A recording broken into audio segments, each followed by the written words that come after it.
हा व्हिडिओ आहेत ना माझ्या सासरकडचा आहे. जेव्हा मी कोल्हापूरला गेलेले होते आणि त्यावेळेला आहेत ना कार्यक्रम होता. यल्लमा देवीचं लिंब काढायचं होतं आणि त्याच्यासाठी आहेत ना पुरणपोळीचं नैवेद्य सांगितलं होतं जोगतिनीने आणि 70 पुरणपोळी बनवायचे होते आणि आम्ही घरी तिघीजणीच होतो आणि ह्यात आम्ही तिघींना हे शक्य नव्हतं इतक्या पुरणपोळी बनवणं.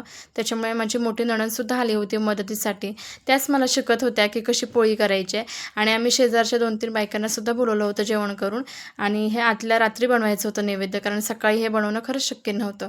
तर त्या बायका येईपर्यंत मी म्हटलं 2-3 पुरणपोळ्या करून पाहूयात, कारण मला खरंच येत नव्हत्या. कशी येतात, लाटतात किंवा काय हे काहीच प्रोसेस माहिती नव्हती. पण मग सेम आपण जसं पिठाची पुरणपोळी करतो ना तशीच सेम प्रोसेस आहे. फक्त की पीठ जिथे आपण घेतो तर तिथे तेल लावायचं आहे, बाकी काहीच नाही. आणि खरंच त्या पोळ्यापेक्षा ही पोळी मला सोपी वाटली, कारण की जरा जरी प्रेशर आपल्याकडून जास्त झालं ना नवीन नवीन तरीसुद्धा ही पोळी चिकटू नाही शकत, कारण तेल लावत असतो आपण सारखं. त्याच्यामुळे पिठाच्या पुरणपोळीपेक्षा हीच मला बेस्ट वाटली. इथून पुढे मी पण सणांसाठी हीच पोळी करत जाईल. आणि मला ताई सांगत होत्या की कसं लाटायचं आहे आणि लाटणं ह्या बाजूनी न फिरवता कुठल्या बाजूने फिरवायचं हे सुद्धा सांगत होत्या. त्यांच्यामुळे मग मी 2-3 पोळ्या तर सहज केल्या फर्स्ट टाईम असूनसुद्धा. आणि माझ्या नवऱ्यालासुद्धा खूप आवडलं, त्याच्यामुळे ते पण हौसेने माझे व्हिडिओ शूट करत होते.